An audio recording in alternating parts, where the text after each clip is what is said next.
Okay, so let's talk about packing for video shoots when you have to take your gear on an airplane. This is a little bit of a suitcase review. It's a little bit of just a general packing philosophy review, something that I spend a lot of time thinking about. So let's get into it. When I'm flying to a shoot, I typically have a 3-bag system. One is my Pelican 1510 flight case. I made a video all about everything that goes in there. That is cameras, that is lenses, batteries, and that goes in the overhead compartment. Then I've got a backpack with me that goes under the seat, and that's got personal items, that's got laptop, hard drives, chargers, and if I'm carrying a full second camera setup, that goes in the backpack as well. And then under the plane goes the Pizza Man case, goes my big checked hard shell suitcase. I'm also going to talk about specifically the check bag that I have, but first let's talk about why do I check a bag? How do I go about doing that? If you fly for work, if you do video and photo work, of course you've heard about having a media pass, flying with a media rate bag. All airlines allow it, some make it easier than others. More or less what it boils down to is they let you fly with an overweight bag for the price of a regular checked bag. You just have to show a valid media ID. However, I try to stay away from doing that as much as possible because it takes extra time and it just becomes a little bit of a hassle. Plus, you're still spending money. I fly pretty much only with American Airlines, for better or for worse, and with the status that I have, I get a free checked bag. Now, most of my flying is for my day job. We could afford it, but I would rather save that money over the long run. Since I fly enough, I would rather fly with a free bag and use that saved money towards renting something cool for a project, getting plugins, licensing footage that I need in the future, rather than just using it to pack a heavier bag so I don't have to think too much about what weight I'm putting into my bag. So on American and on most airlines, you get a 50-pound bag. My check bag of choice is this hard shell rolling case from Amazon Basics, the 28-inch model. You might say, why not fly with a big Pelican case? Just put everything in there at once. Now the reasons for that are, one, it's pretty expensive to kit out a Pelican case, get the Trek pack and everything to go inside of it that I would want. And two, you're starting with a bag that is already pretty heavy. Working towards that 50-pound limit, you might have a 20-pound or so bag when it's empty, and that leaves you only 30 pounds to work with. This bag is 11.5 pounds empty. That leaves me just about 40 pounds worth of stuff that I can fit in the check bag. So what do I put into the check bag? That would be my Easy Rig case. That would be my Aperture 120D and the softbox. That's tripods, that's light stands, boom poles, long XLR cables, chargers. If I'm flying somewhere that I need a jacket, I need a rain layer, I need boots, everything like that that's just a little bit too bulky and it's not essential to be going in the cabin. When you're packing for flight, you really want to keep what's coming on the plane with you to just the essential stuff that you really don't want broken, that if you got to your shoot, you would be SOL if it ended up being lost or delayed. Now, check bags being lost or delayed does happen. It hasn't happened to me. It's happened to my producer once.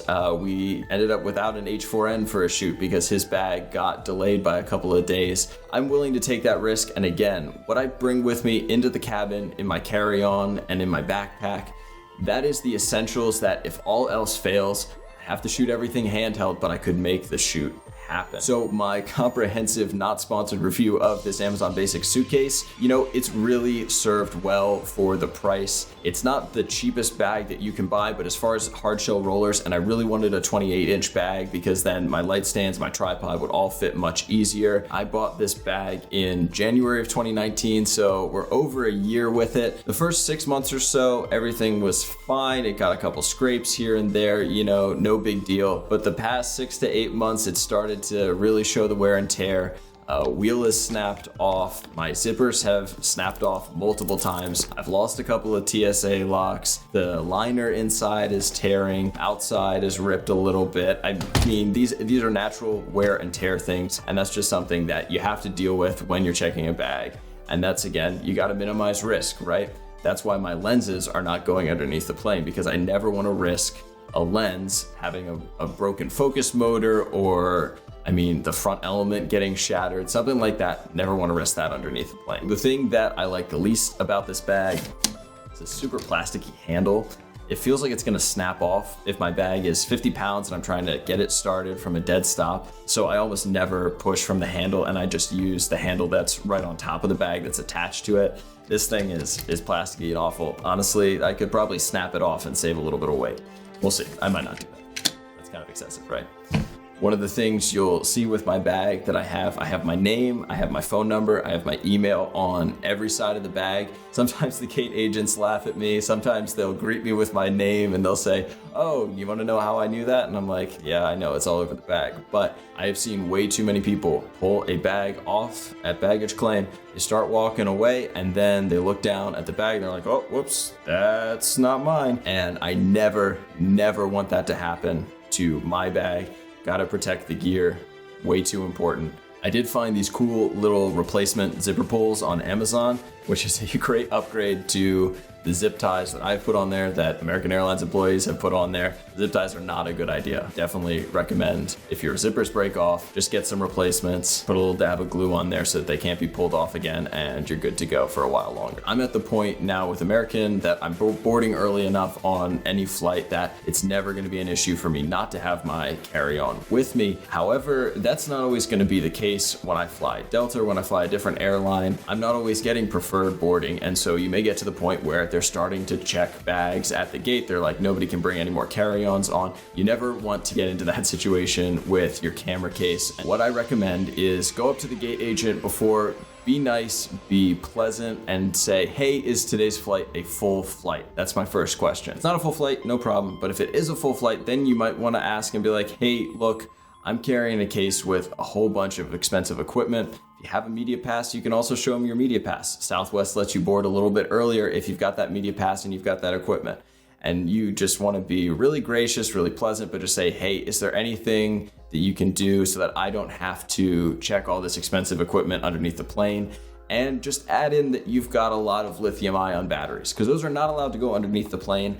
And that's something that a gate agent will often understand and be like, "We definitely don't want to break any rules and put all these batteries under the plane." They might let you board a little early, or they might just show you preference when they're starting to check bags. They might just let you carry yours on anyway. If you get on a regional jet, you get on a smaller plane. There are some American Eagle flights that you literally can't fit a Pelican 1510 in the overhead compartment. I recommend looking ahead at your flight itinerary, seeing what kind of plane you're gonna be on. If you're gonna be on one of those, you need to strategize about, okay, is there something that's super fragile because it needs to be in a backpack, because nothing bigger than a backpack will go on. And you definitely want to make sure that you've got foam on top of your cameras and your lenses. Sometimes I put an extra t-shirt in there too. Make sure everything's nice and rock solid in there, because it will have to go under the plane. They don't get thrown around quite as much as your regular check bags, but it's out of your hands, and so you want to be as safe as possible.